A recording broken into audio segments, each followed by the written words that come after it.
Welcome back to Mosaics. I'm Holly Beach, your host with the Idaho Office for Refugees. We're here to share stories of the Idaho community of people who were born in other countries and have moved here, and to hear about what their experiences have been like. So today I'm really excited to be here with Eliza Shabire, a wonderful partner of the Idaho Office for Refugees. You were the MC at World of Refugee Day last year, and a very good dancer, I might add. Thank you. On stage, which was pretty fun. Eliza was born in the Congo and moved to Rwanda when she was just 6 years old. And then in May of 2020, she resettled in the United States. She's a student at Boise State University studying social work. She's a mom, a wife, a big sister, and her dad's little girl.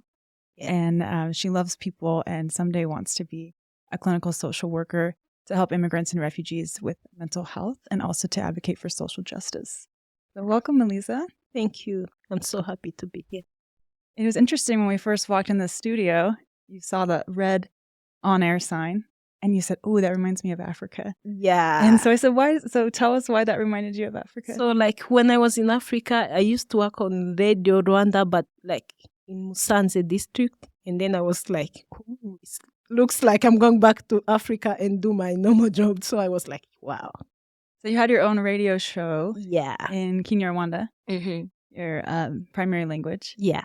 And you were telling me about what you would do on that show, how people call in. Can you explain a little bit more? Yeah, so like people were calling and then like greet their friends and also like tell us a joke or something they want us to know. And also like I'll be telling them the stories about my sisters, about everything. So it was like a really fun afternoon show ever. Yeah. So cool. So you studied journalism. You have your degree in journalism. So like when I was in Africa, I did journalism and communication. And like before I came here in 2020, I just missed like 3 classes to graduate. Oh. So yeah. Such a bummer. Technically, I am supposed to have my degree, but I don't have it. Okay. Yeah, maybe I'll go back and work on it and see if I can have my degree, officially my degree. Mm-hmm. Yeah. What drew you to journalism and communications? So like, I love people. I always say that I love people. And then like when I was in Africa, I just needed to be the voice to the voiceless. So I needed to see like, how can I help people to reach where they can't easily reach? Like, how can I advocate for them? Yeah, so that's why I went in journalism. What were the issues or the stories that really meant a lot to you when you were doing that work? So like, you know, like in the village, there's these issues like where someone need to like to ask for help, people who are in poverty and they need to ask for help and they don't know like who am I going to ask? Who can I ask? Who can help me? So I was just there to go in the village and ask them what is like the social issues that you guys have. And then when I know them, the issues will be on air and then the government know like, oh, this village need this thing, and then they just go to help them. Yeah. And now you're drawn to more of the social work side rather than the journalism side, or maybe someday you can find a way to combine the two passions. So I think I can combine them because they are all fighting for social justice. So when I went to social work, actually, so I need to tell you the story, like the reason why when I came here, I didn't continue in journalism and communication. So when I came, I saw how people speak English, and I was like, no, my English is not that good. And I don't think I will get any job on any radio. So I need to look for other way that I can still help people with like my English. I was like, I knew that I was going to improve, but I was not that confident enough. Mm-hmm. So social work, like you just fight for social justice and also like help people when it comes to mental health. So I was like, even if I'm not going to be voice to the voiceless using radio or TV, I will still be voice to the voiceless by connecting them to the service they need. So I just said, let's move to social work because that's where I'll be more productive. I can be like counselor. I can also be advocate. I can advocate for them. So I said, why can't I do both of them? Be a counselor and advocate for them. So, yeah. And I know that mental health is a big discussion in our community right now. And as many great resources are out there, when you try to find resources in a language that somebody's comfortable in, the list gets a lot smaller. Yeah. So what have you observed with people who maybe aren't comfortable sharing with a counselor in English? What are the resources like for them right now? So like the resources are not really available for people who don't like whose English is not their first language. And also like, like when you're telling someone like the things that she have been through, she will easily understand you more than telling the person like the things that she have never seen or even heard. Let's say like those immigrants and refugees. If someone tell you like, I'm having like childhood trauma for sleeping out like the whole week or the whole year. I know how does that feel, and I know like maybe what I did for me to overcome that. So it will be easy for me to help that person. But if someone come and tell you like, I didn't eat for the whole week, and maybe you have never even like lost what to eat for one day, how are you going? I mean, you can feel his pain as a human being, but you can't feel his pain as much as I can do when I know how to be hungry feels really like. So these people who don't speak like English, they really need someone like us who know like who speak other language and also who have been like where they are and who have experienced some of the things that they did. So we can easily like connect and be open to each other. Yeah. Yeah. It seems like there's an extra layer of trust building that might need to happen. I've observed sometimes in communities from refugee backgrounds, this desire to move forward and look forward, and what happened in the past is the past. Yeah. And you don't want to rehash it. I want to look at, being strong in the future. Do you ever see that? Do you observe that instead of the desire to maybe sit down with a counselor? Do you notice any of that hesitance to go back and look at I do. Like most of my friends, they're like, no, I don't want to talk about that. And like the past is the past. But sometimes the past, when you hold to your past so much, you end up not being able to move forward because like there is this pain and these wounds that is not healed that need to be healed so that you can continue your life. So yeah. So you in that position, I can imagine having the language there, the background yourself.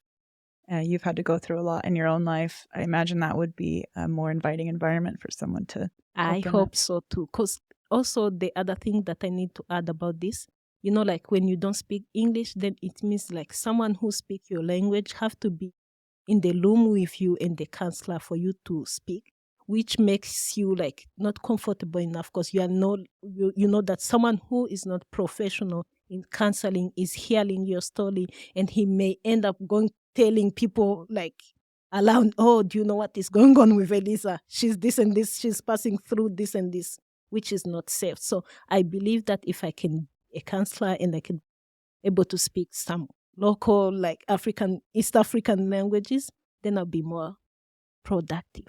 And I'm willingly to learn even more languages. So yeah, I'll do my best to help my community. That's great. Yeah. Can you share about what your transition to the U.S. was like? First got here. So it's a long journey and a long process and hard one. So like my dad came here like long time ago, and then he started the process to see if we can join him here. And then for the first time he got rejection. They said like because we were not living in the refugee camp, so like they can't allow us to come as a refugee. So he waited for him to get like citizenship, and then when he did, he just applied. It started the process again. So It was really hard and time consuming. And then like after like 3 years, that's when we saw like, oh, you guys can go for the interview. By that time I was over 21, which was like also another big issue. Oh yeah, because it's not a child under 21. So you aged out of that. So what did you do then? So like they had to go back and go through the document and see like when he start applying for me. And then luckily they saw that he started applying for me before I was 21. Okay. So like it took us like 6 months waiting for the visa decision. And then they made the decision and they said like, you guys are approved, you can go. I didn't believe it. Ooh, I was like, no way. How am I going to see my dad after 18 years? 18 years. Yeah, it was really hard. And then we booked the flight, and then we were supposed to come on Saturday, and then on Friday, in Rwanda, they just started lockdown. Nobody's supposed to move. Oh, because it was 2020. Yeah. The COVID. Yeah, the COVID. Oh. I was like, how can we work hard for something like for 5 years or 10 years, and then we end up missing this? So one day. Yeah, just one day. Oh no, what happened? So we just waited and like feel like, oh, things is falling apart, and then lost our hope. And then one day, one of my uncle who is in Canada, like, he just called me and said, I saw that there is flight that is coming to pick people who are like American people who are in Rwanda, and someone who is relative of American citizen. And then I was like, oh yeah, our dad is American, so why can't we go? So I just like called to the U.S. embassy in Kigali, and then they said, oh, you guys are good to go. So we just booked the flight again, and the price was like 4 times double, like of the cost. Of the cost. Oh wow! So you had to pay a lot more to do that. Yeah, flight. Like it took my dad about like $25,000 for us to come. $25,000. Yeah, and he didn't have that money by the time, so just God. I don't know how he did it, borrowed it. Yeah, like we had like 3 days to be done with all that stuff, and then he got the money. Goodness. Yeah, and then we came. When you say we, who all are you including in that? So me and my other 3 sisters. Okay. Yeah. Wow. So that was about a 2-month delay from COVID. So it's like almost, we waited like 4 months. Okay. Yeah. Okay. So because we got the visa in in January 2020. Oh, I see. And then we came in May 2020. Okay. Yeah. So you hadn't seen your dad for 18 years. Well, how old were you when you had last seen him as like a kid? 6. Like 6 years old. Yeah. And you adore your dad, from what I hear. You talking about. So my dad is my favorite person in the world. Like I love him so much, and every time I always think like, I don't want to lose him. I don't want anything bad to happen to him. So like when I was young, do you know, like someone have like a goal, a dream? My dream was to see my dad again. I didn't think about education. I didn't think about like anything else. When I go to bed, I was just praying to see my dad again. When I wake up, I was like, I hope that I'll see my dad again before I die. And then when I saw him, I was like, yeah, my dream come true. Wow, so now I'm living in my dream that came true. So yeah, every time when I talk to him, I'm like, yeah. So as a little girl, what was your dad like? Like what drew you to him, you know? Yeah, so like when I was young, he was this kind of dad who is like always take care of you. Like I remember like he used to take me and put me on here, and then like my other 2 sisters here, and like he orders all day, and like he brought me like some funny stuff, and like the clothes and the shoes and those things, like the memories that I had with him, that was the one that was driving me crazy. Like, will I be able to see this man who loved me like this much? And then like I remember also he used to take me like to travel, just me and him, without mom or anybody else. So I was like, ooh, yeah, how am I going to live all my life without seeing this man? And even now, like when I'm sad, I just call Dad. Yeah, I remember when I was having my baby, I just told my stepmom, I need to talk to my dad. And then she was like, what? You're supposed to talk to someone else, like maybe your husband. No, I need my dad. Oh.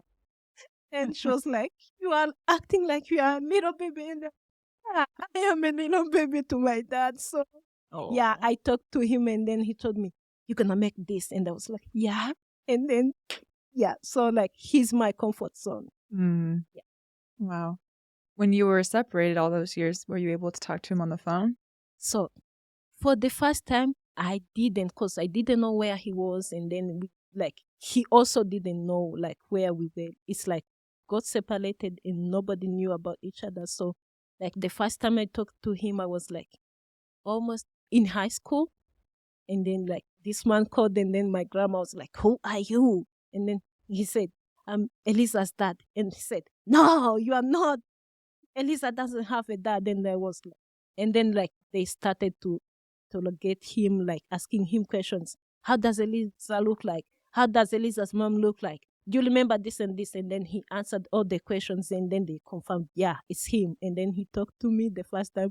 I cried all day. So I was like, my dad is still alive and he still like think about me. So I was very happy. And then the time he came, he changed my life because I was in the hard situation. Like we lived with our grandma with 2 men kids, and like our grandma and grandpa was like, they took care of us, but like again we were too much.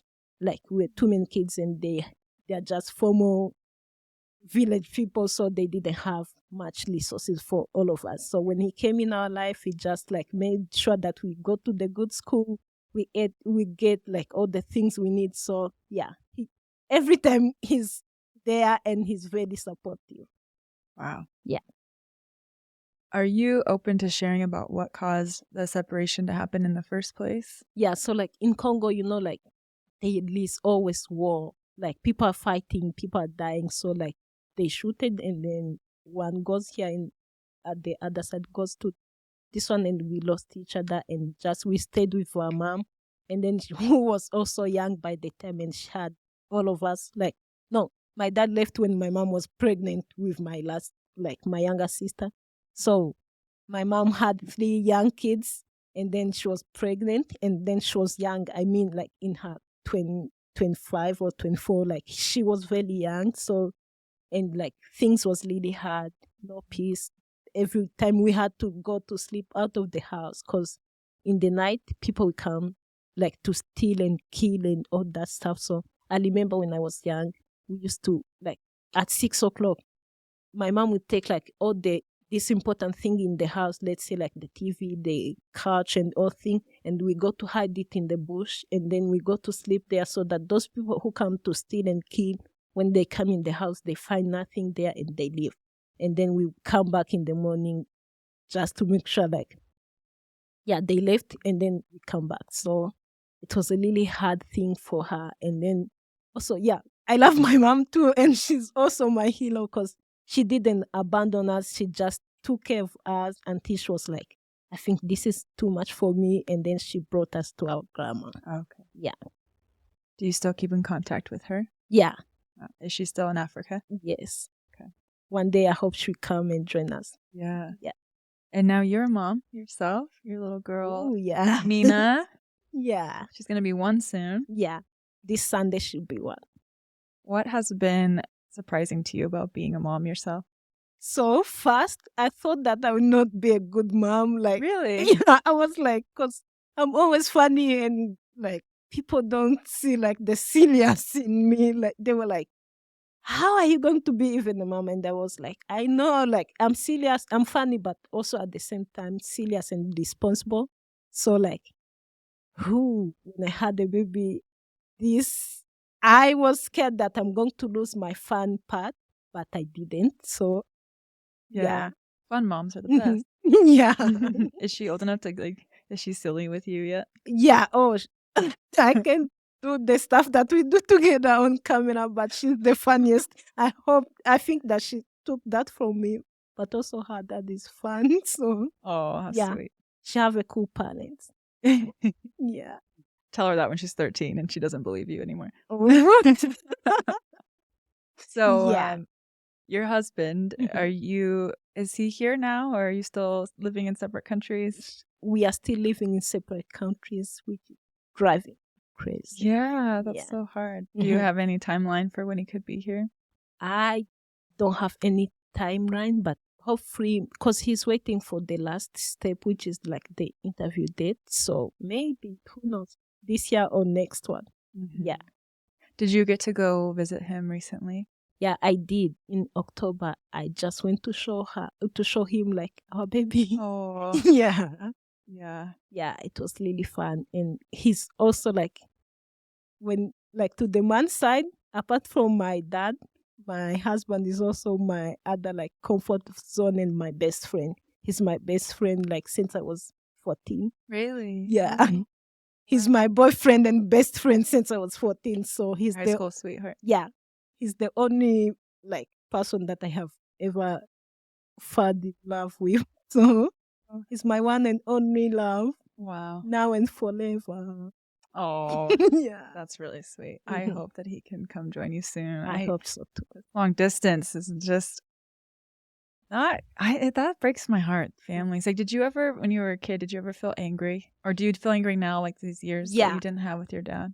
So, like, sometimes I will see my dad taking care of my younger brothers and sisters, and be like, I missed this stage because he left when I was 6, and now I have like a younger brother who is 8 and the other one who is 6, and I'm like, yeah, I really needed this kind of time. I wish like I can go back and enjoy my time with my dad. So like these separations drives me crazy. Like also like I see my baby facing almost the same thing that I went through, because like she's now 1 and she has only seen her dad like for just 3 weeks. Can you imagine? Like, and I'm like, it's not fair. I mean, yeah, it's hard and like mentally disturbing. Yeah. What do you do with that? Have you found a way to work through it, or are you still kind of in the thick of it? So like the only way to work through it is just talking to my husband like very often and like just video chat and all things, but still it's hard because sometimes like especially like when I was pregnant, I needed someone to be there for me. And then I was like, I'm not going to call my young sister to deal with some stuff that your sisters, like especially the younger one, cannot do for you when you're pregnant. So I was like, I needed someone to be there for me, and then he's just there on the video, but he can't help me like technically. So it's hard, and like also like because I'm doing social work and I know like my mental health is very important. So when it's too much, I just know that I need to go to talk to somebody. Yeah. Go and talk to a counselor. Yeah, counselor, or even like a friend that I know like she can understand me and not judge me. Yeah. Wow.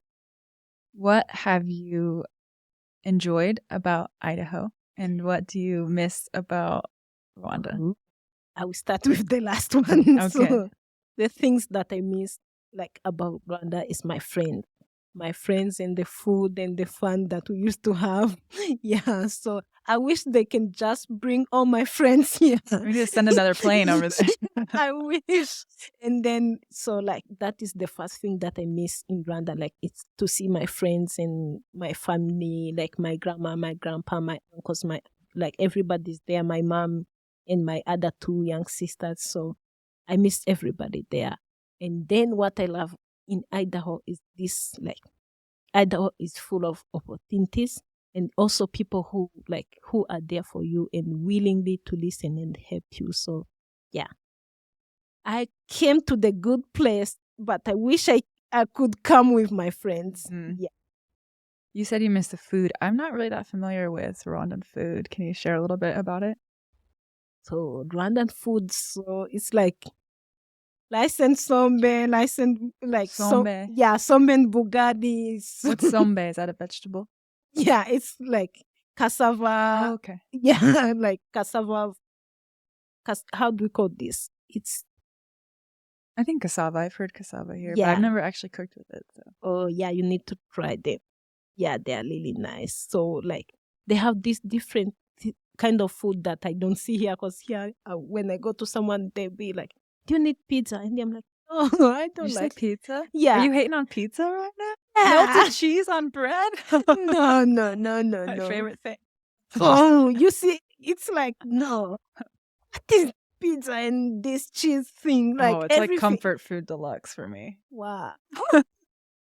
Comfort food is some bugatti and meat and much healthier.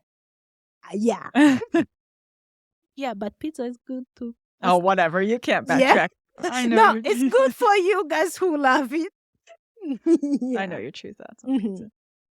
Oh man, that's why sometimes I feel like if there's a new like family arriving, I'm like, I should take them food, but then I'm so self-conscious to take them food because I'm like, whatever I give them is probably going to be so much worse than what they're used to eating at home. Maybe the good thing to do is if you can ask them before you cook it for them, or if you can ask a friend like me, or like what do or they maybe like? Google it. Ask like what is you they... have more faith in my cooking abilities. Yeah.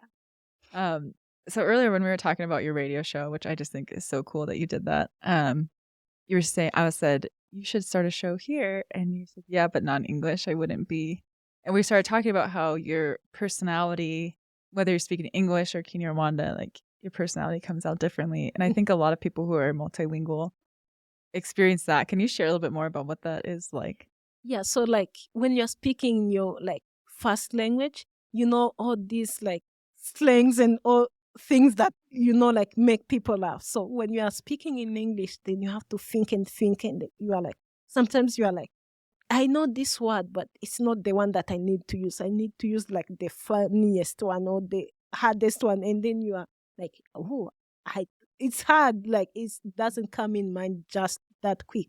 So like when you are speaking in your first language, you are like, yeah, I know what I'm talking about, 100%. You can make that quick joke. Yeah, quick joke, and like you mix all the things. But when you're speaking in like your second or third language, then you are like, am I sure that I said the right word? Am I sure that I said it in the way they are supposed to be? Like, yeah. Do you still speak Kinyarwanda a lot in your day-to-day life? Every day. Like, if I go out of this studio, then I was shift from English to Kinyarwanda. If I go in class, then I speak English. But at my home, my sisters would just speak Kinyarwanda. So Mina is going to be bilingual, maybe? Maybe. Yeah. Yeah, I hope so. Yeah, but I'm not trying to be hard on her, like to learn Kinyarwanda, because I know she's going to know it anyway, because yeah, just speaking it, I just thought that it would be good if I let her be like 6 or 7, and then I would ask her, do you need to know like this language? Then I would just start like teaching her Kinyarwanda. But if she don't, then I leave her alone and speak to her in English. So it's interesting that, you're obviously African, raising your daughter in an American culture. You're American too, but you have these two different worlds that you're raising now, Mina. And do you have any customs, cultures, or like traditions from your African roots that you want to make sure you maintain as a parent, even though now you're in America? So like one of the things that I need her like to have is like this kind of respect that we owe our parents. Like, like this time here in America, they say, oh, the kids have the right to say no, the kids have the right to do this. I understand that the kids have to say no, but in respectful manners. Not say, Mina, go bring this and shit be. No, not in my house. Yeah, so I would just need her like to be more like disciplined, and like she know like to respect the elders. Like when someone is older than you, you owe her or him respect no matter what. So that's how I have been raised. When someone is older than me, even if she do something which I don't agree with, I would just say no, but in a very respectful manner. So I need her to be a very respectful person, and also, yeah, so like hardworking. So she's not going to be, because mama can afford this and this, I'm not going to work hard. No, she's going to work hard, and I will start teaching her like all this home work. Like when she's 6, she will start knowing like how maybe to do like small stuff at home. So yeah, I'm not going to raise her like watch TV, do this and this. No. Yeah, but also I need her to American, which means I'll just teach her to use her big voice and to say no and mean no, because sometimes we Africans, someone will say no and then she mean yes, or like kind of yes. So say yes, but really want to say no. Mm-hmm. So I'll just make sure that she's independent and she know what she want, and like she know how to use her big voice, so nobody's going to just take advantage of her. Yeah, it's a really important one. Mm-hmm. Going back to kind of you moving here, what was the moment like when you got to see your dad for the first time? I imagine at the airport is how I'm picturing it. Is that where you first saw him? And the funny thing is that at the airport, like, we didn't even, we hugged each other, but just like this, and we went, because I think we were maybe still shocked. Yeah. Yeah, but then when we got home, our dad started treating us like little kids. Oh, do you need bread? Oh, do you need this? Like, I don't know what he was thinking, but was just like, oh, do you want to go to the market? Do you want to go to, like, he was showing us everything as if we are like 6 or 4, like the last time he saw us. So I was like, Kind of had to get to know each other yeah, at this new age. Wow. Yeah, like, and then like when we go somewhere and then my sister or me, we put in like short dress and he'll be like, where do you think you are going? So we just like started over like to learn each other. Yeah. And you had to come here at a hard time because it was May, and I remember in May everything was still kind of shut down. So yeah, that must have felt a little bit isolating, I imagine. I know, like even my daddy's friend was like, they needed to come to see us, but also like then they needed to protect themselves. So it was kind of weird situation. Yeah.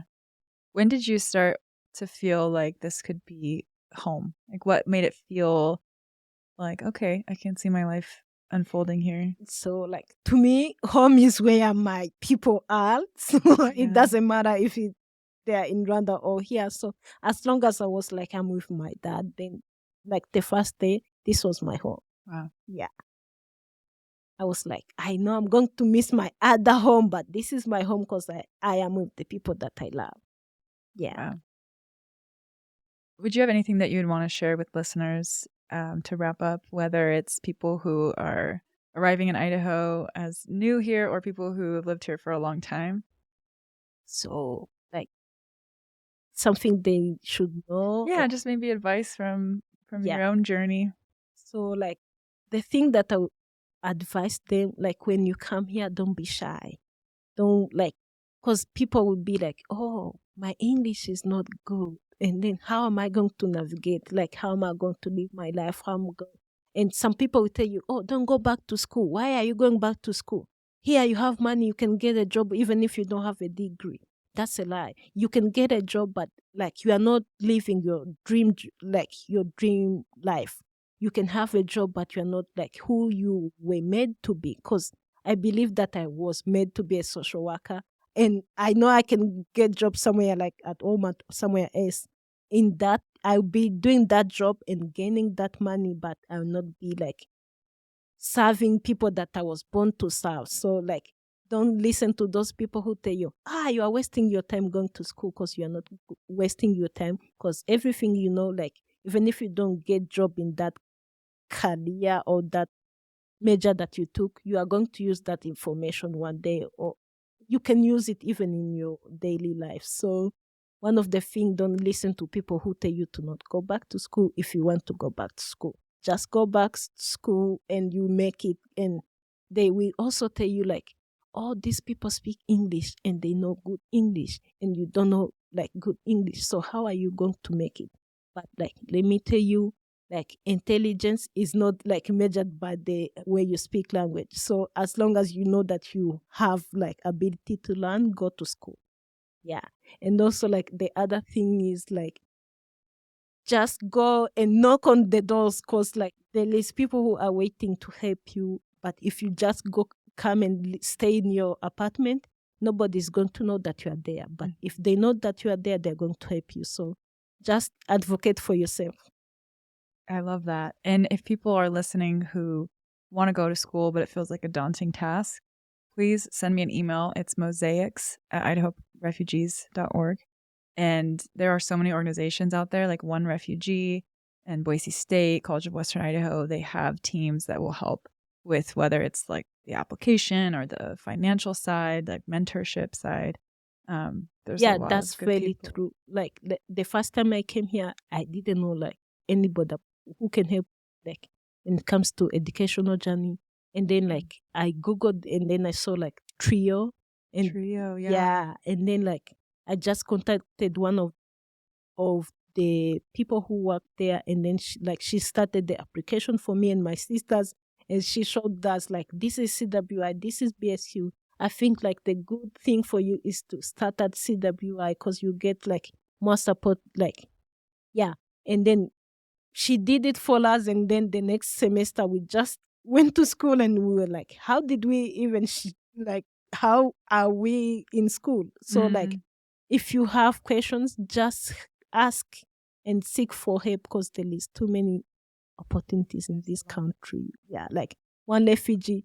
Sometimes I think that someday they are going to charge me, because yeah, I don't understand how that someone is there just to help you for free. Like, they help you financially, they help you like advising you, they help you like show, someone is willingly to come and show like how the parking works. Where can I park my car? How can I do? Those small details that you don't really think about, but it makes a big difference when like, you're in it. I remember like when I was about to come to BSU, I just told Gabby, I have never been to BSU, and I don't know like how I will find my classes. And then she said, when do you have time? And then I said, this coming Friday. And then she came, we went like, we just had the tour to BSU, and then I was like, okay, this is so cool. Yeah. So like, yeah, don't miss the opportunities. Just come and study. Great. Well, Lisa, thanks for spending the time with me today and missing out on your lunch hour with Mina. Thanks. Yeah, thank you. Tell her I said thank you and happy birthday. Oh, thank you. Yeah, it's going to be fun. Yeah. I hope you. Oh, well, let me know. It'll be fun to see her. Yeah. But yeah, thank you so much. I really appreciate you being here today.